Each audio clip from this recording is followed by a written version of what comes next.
उस चीज़ से बहुत इंस्पायर हो गया था कि जिस तरीके की विल टू सक्सीड इनके अंदर है, उसने मुझे ऑलरेडी इंस्पायर कर रखा था। तो मैं उस लेवल का the man who refuse to surrender, I think मैं उस मोटो को लेके चलना चाहता हूँ एंड मैं इस कैरेक्टर से बाहर आना ही नहीं चाहता हूँ। किसी भी बेबी को नर्चर करने वाले इंसान होते हैं, जिसने वो बनाया होता है जिस तो आई थिंक यहाँ पे भी जिस तरीके से सुमित ने, कबीर सर ने, सब ने मिलके इस चीज़ को बनाया है, वो बहुत ही ज़्यादा ब्यूटीफुल तरीके से किया है, क्योंकि वो सारे के सारे एक दूसरे से इतने अलग हैं, इतना अच्छा उनका कॉम्बिनेशन है। सो आई थिंक वो बहुत अच्छे से प्रीतम दा की वही क्वालिटी की एक एल्बम में वो डिस्टिंक्ट गाने बनाते हैं, और अभी तो सारे रिलीज़ भी नहीं किए एक्चुअली।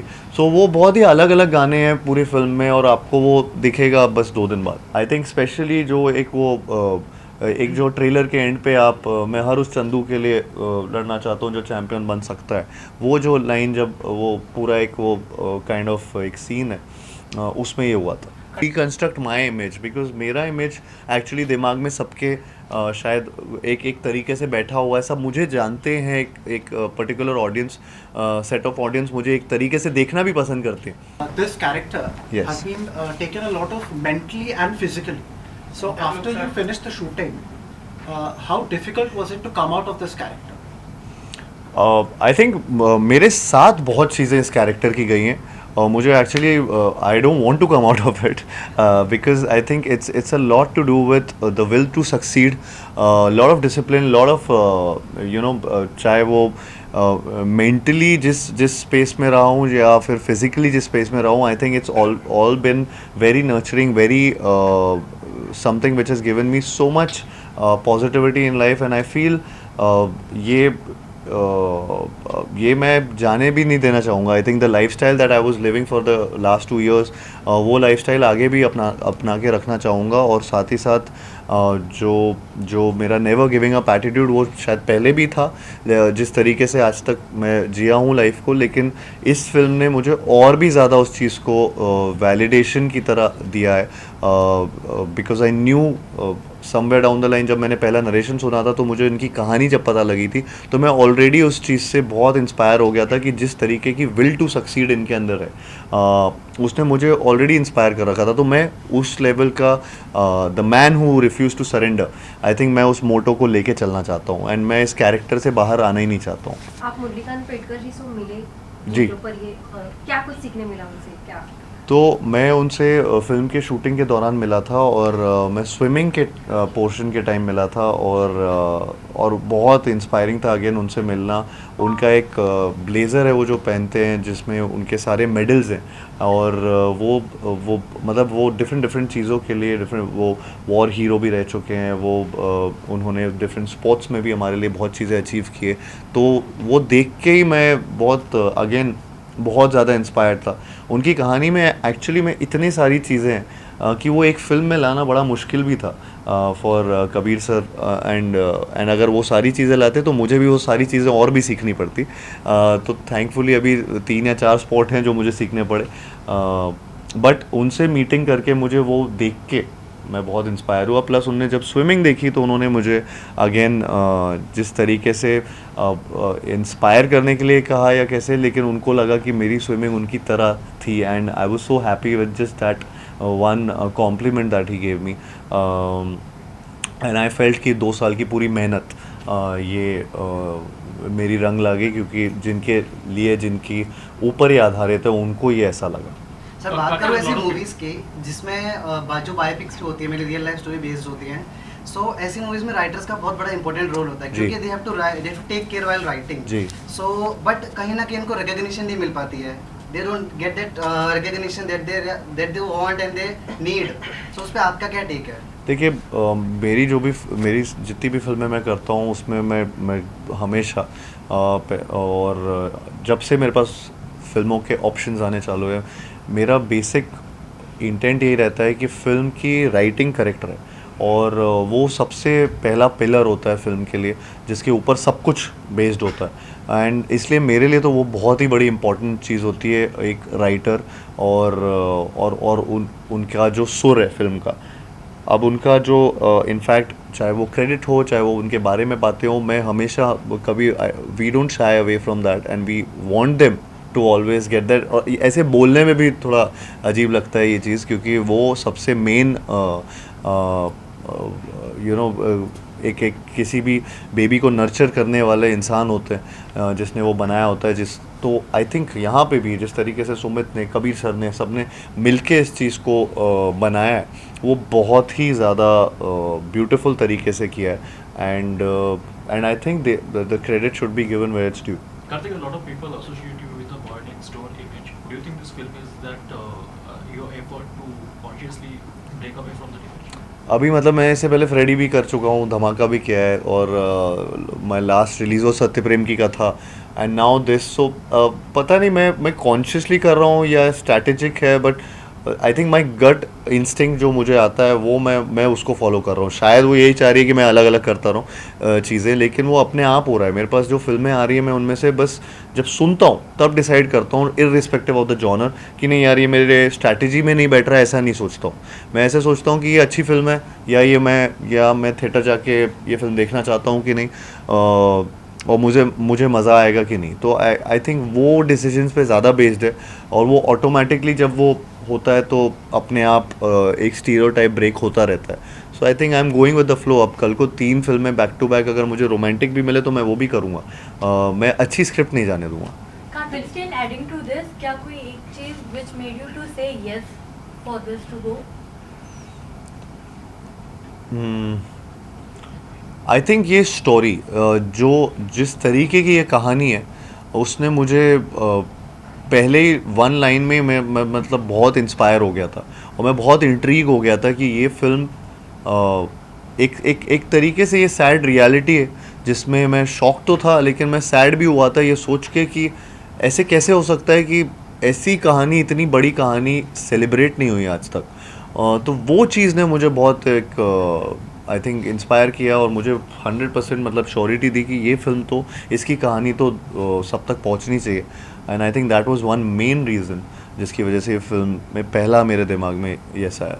फिल्म में हेमांगी कवि, आरवा विलणकर मराठी एक्टर्स भी हैं, और खुद मुरलीकांत पेटकर सातारा से थे, महाराष्ट्र थे। सो उसके लिए आपने कैसे प्रिपेयर किया?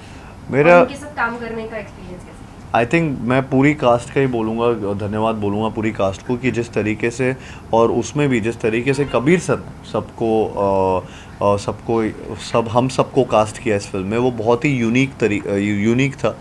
मैं बहुत मैक्सिमम लोगों के साथ फर्स्ट टाइम ही काम कर रहा था, एंड जिस तरीके की कास्टिंग है, जब आप फिल्म देखेंगे तो आपको वो उनकी यूनिकनेस समझ आएगी, क्योंकि वो बहुत ही एक अलग सा एक फैमिली रिलेशनशिप है, एक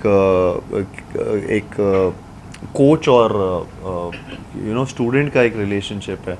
यहाँ पे इस फिल्म में बहुत ऐसे डायमेंशंस हैं, और वो बहुत ब्यूटीफुली अगेन रिटन है।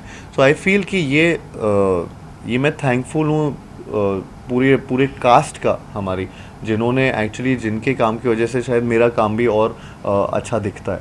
एंड हमारे यहाँ पे बहुत सारे ऐसे डायलेक्ट सीन्स थे जिसमें डायलेक्ट, क्योंकि पूरी पिक्चर हिंदी में, लेकिन क्योंकि मराठी थोड़ा सा होना था, तो उसमें बहुत डायलेक्ट का यूज़ हुआ है, कि कहीं कहीं वर्ड्स की नहीं की जगह नहीं बोल दिया, चैम्पियन की जगह चैम्पियन बोल रहा है, चैम्पियन हूँ मैं की जगह है मैं। सो वो सारी चीज़ों में बहुत वर्क किया है, तो उस तरीके से डायलॉग को लिखा गया था और उसका सुर बनाया गया था। एंड तो वो सब चीज़ें मुझे बहुत हेल्प भी किए हैं to build a distinct character from what I have done before in any film. या Hardik, first of all huge congratulations for the Chandu champion. जैसे कि Thank हमने you. देखा है कि हर चंदू एक चैंपियन है, तो मेरे फादर साहब का नाम है चंदू, सो of course champion for me. क्या कहना रहेगा, जिस तरीके से हमने आपके अक्सर फिल्मों में देखा है कि म्यूजिक का काफ़ी एक अच्छा प्रभाव रहा है, चाहे अभी इस फिल्म में प्रीतम दा कंपोज कर रहे हैं। सो आपका और प्रीतम दा का अच्छा खासा कॉम्बिनेशन हमने देखा है, जैसे कि चाहे वो भूल भुलैया हो, चंदू चैंपियन हो, या फिर इसके पहले भी बहुत सारे आपने प्रोजेक्ट पेश किया था हो। तो किस तरीके से आप इस म्यूजिक कॉम्पोजिशन को देखते हो और किस तरीके से कॉम्बो आपको लगता है? आई थिंक बहुत ही अच्छा कॉम्पोजिशन किया है और ये पूरी एल्बम बहुत ही ज़्यादा अच्छी बनाई हुई है, जिसमें मेरा अभी अभी रिसेंटली इनफैक्ट एक गाना लॉन्च हुआ जो सरफिरा गाना है, वो मुझे बहुत ज़्यादा पसंद है, उसकी मेलोडी एंड इनफैक्ट वो फिल्म में जिस तरीके से, इसमें तो बॉडी ट्रांसफॉर्मेशन ज़्यादा दिखाया था सरफिरा में, लेकिन जिस तरीके से वो फिल्म में जब आता है वो बहुत इंस्पायर करेगा लोगों को और वो बहुत मतलब गूज़बम्प मोमेंट है जब वो गाना आता है फिल्म में। मुझे लगता है कि उसके अलावा चैम्पियन जो सॉन्ग है, जो कि तू है चैम्पियन, वो तो एंथम बन चुका है और वो आई थिंक बहुत ऐसे रेयरली आपकी फिल्म में ऐसे गाने आते हैं जो किसी भी सिचुएशन में कहीं ना कहीं आजकल, चाहे वो आप कोई ऐप खोलो, चाहे कहीं पे भी जाओ, आपको तू है चैम्पियन कहीं ना कहीं दिख जाता है किसी के उस पर फीड पे या किसी भी जगह पे। तो वो ऐसा सा गाना उन्होंने एंथम बना दिया है प्रीतम दा ने, जो बहुत ही आई थिंक हमारे फिल्म के लिए भी एक इम्पॉर्टेंट म्यूज़िक सॉन्ग रहा है। प्लस उसके अलावा आई थिंक सत्यानाश ने तो ऑलरेडी बहुत सारे सत्यानाश रील बन चुके हैं, उसमें बहुत चीज़ें हो चुकी, तो उसका तो मैं क्या ही बोलूँगा, बट दे आर ऑल, मैं जैसे जैसे ये नाम भी लेता जा रहा हूँ गानों के, वो सारे के सारे एक दूसरे से इतने अलग हैं, इतना अच्छा उनका कॉम्बिनेशन है। सो आई थिंक वो बहुत अच्छे से प्रीतम दा की वही क्वालिटी की एक एल्बम में वो डिस्टिंक्ट गाने बनाते हैं और अभी तो सारे रिलीज़ भी नहीं किए एक्चुअली। सो वो बहुत ही अलग अलग गाने हैं पूरी फिल्म में और आपको वो दिखेगा बस 2 दिन बाद। A lot of biopics are not able to, create magic at the box office. So, how different is Jandu Champion from all the biopics we have seen? And is there pressure of Bollywood box office outcome? मुझे actually ये नहीं लगता, मुझे लगता है sir biopic की बात नहीं है और वो जॉनर की बात नहीं है, वो फिल्मों की बात होती है कि फिल्म चलती है या नहीं चलती है। वो ये नहीं होता कि ये जॉनर नहीं चलता। यही जॉनर में मैं 4 एग्जांपल दे दूंगा जो बहुत चलते हैं। एक नहीं चला होगा रिसेंटली तो उससे फिर दूसरे पे ज़रूरी नहीं है कि लोग वो देखना नहीं चाहते। अच्छे से बनाएंगे तो आई फील कि लोग जाएंगे। मैं भी वैसे ही देखता हूँ उन चीज़ों को कि सडनली अगर रोमांटिक फिल्म एक नहीं चलेगी तो इसका ये मतलब नहीं कि बाकी रोमांटिक फिल्म ना चले। वो जॉनर का नहीं होता कहने का मतलब है, वो आई थिंक मीनिंग वो है कि फिल्में चलती हैं या नहीं चलती हैं। तो आई फील कि इसमें, और ये सिर्फ ये स्पोर्ट्स बायोपिक पहली बार तो नहीं है, ये एक्चुअली में एक जर्नी है किसी इंसान की, जिन्होंने आप एक स्पोर्ट्स बायोपिक जब भी देखते हो तो एक स्पोर्ट देख रहे होते हो और उसी में सब कुछ होता है, उसकी हार उसकी जीत उस इंसान की। इस फिल्म में एक्चुअली इसकी यूनिकनेस ही ये है कि ये स्पोर्ट्स इसका एक बैकड्रॉप है। इसमें he is a war hero, he is someone जिनकी लाइफ में बहुत चीज़ें हुई हैं जिसमें स्पोर्ट्स भी एक पार्ट है। उन्होंने स्पोर्ट्स में भी बहुत चीज़ें अचीव की। उन्होंने अपने सोल्जर वाले जब उनका एक एज ग्रुप था जिसमें वो सोल्जर थे, उसमें भी उन्होंने बहुत चीज़ें अचीव की हैं। उसके अलावा उनके लाइफ में क्या क्या हुआ, तो ये एक प्रॉपर एक जर्नी है एक इंसान की, जिसमें बहुत अलग अलग चीज़ें हैं। तो मैंने कभी ऐसी बायोपिक ना देखी है ना सुना है इसके बारे में। इनफैक्ट वेस्ट में या बाहर ऐसी फिल्में होती हैं जिनमें वो बहुत कम अचीवमेंट्स में भी ऐसे सेलिब्रेट करते हैं जो हम तक भी पहुंच जाती हैं वो फिल्में। लेकिन हमारे यहाँ इतनी ऐसी एक्चुअली में कहानियाँ हैं जिनके जो अनसंग हीरो हैं, जिनमें से मुरलीकांत पेटकर जी एक अनसंग हीरो हैं जिनकी कहानी एक्चुअली इंडिया का नाम बाहर तक रोशन किया है। उसको तो एक्चुअली में सबको जानना चाहिए। तो मुझे लगता है बहुत यूनिक कहानी है जिसमें वो रेसलर भी रहे हैं, जिसमें वो बॉक्सर भी रहे हैं, जिसमें वो स्विमर भी रहे हैं, जिसमें वो अलग अलग और भी स्पोर्ट्स से हम दिखाते तो इसके अलग अलग सीक्वेंस बनने पड़ते। तो वो इतना नहीं दिखा सकते। तो वो सब बेस्ट पोर्शन मिला के जो कबीर सर और मुरली सर को लगा कि ये करेक्ट है, आई थिंक वैसे करके ये फिल्म बनाई। तो ये यूनिक मुझे लगा, बहुत अलग किस्म का एक चाहे आप बायोपिक बोलें, चाहे आप उसको एक human story, it's a story. ये ट्रायम्फ की कहानी है एक ह्यूमन स्पिरिट की, एंड विच आई थिंक सब लोग को रिलेट कर पाती है हर बार। Last two Karthik, questions. did you have any kind of emotional breakdown while shooting for the film? A lot of times actually मुझे 1-2 सीन में ऐसा हुआ था कि इमोशनल ब्रेकडाउन हुआ था बहुत ज़्यादा, बिकॉज़ वो मैं बहुत रिलेट कर पाया था उस चीज़ को। और कहीं ना कहीं मतलब मैं पर्सनल तो नहीं बोलूँगा, लेकिन मैं वैसे बोलूँगा कि ये इनकी कहानी में ऐसे ऐसे मोड़ हैं, ऐसे ऐसे लो पॉइंट्स हैं जिसमें मुझे जेन्युइनली, और मैं उस टाइम एक्चुअली उस कैरेक्टर के बारे में सोच रहा होता हूँ, तो मैं 2 साल से 1.5 साल से सिर्फ यही 2.5 साल से यही कैरेक्टर जी रहा था।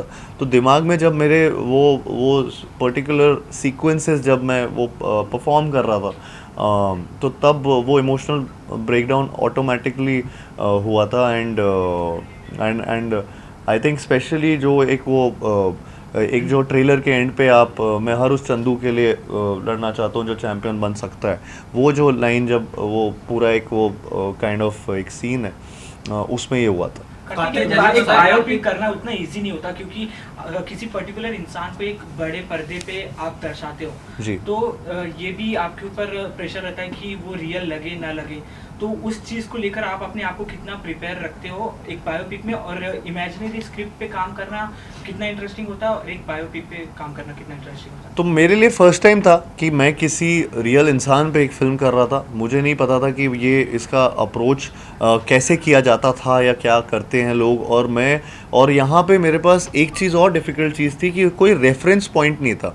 तो उनके बारे में जब भी कुछ सर्च करो तो इतनी ज़्यादा इमेजेस या इतना कोई वीडियो जिसको मैं फॉलो कर पाऊँ कि यंग मुरली अगर मैं प्ले कर रहा हूँ, तो मेरे पास कुछ ऐसा रेफरेंस पॉइंट नहीं था। तो कबीर सर ने मेरे लिए वो चीज़ वो बहुत बड़ा डिसीजन था जो लिया गया था कि मुरली सर से मैं फ़िल्म से पहले नहीं मिलूँगा, बिकॉज़ वो टाइम स्पेंड उनके साथ कर रहे थे, और वो उनके साथ जो टाइम स्पेंड करके उन्होंने अपने नोट्स बनाए, वो नोट्स से हमारा पूरा डिस्कशन हुआ। एक कैरेक्टर बिल्डिंग सेशंस होते थे, एंड देन वो कैरेक्टर बिल्ड उन पॉइंटर्स पे किए, एंड उसके अराउंड फिर वो एक कैरेक्टर बनाया गया जैसा उनकी बातों से निकल के आ रहा था।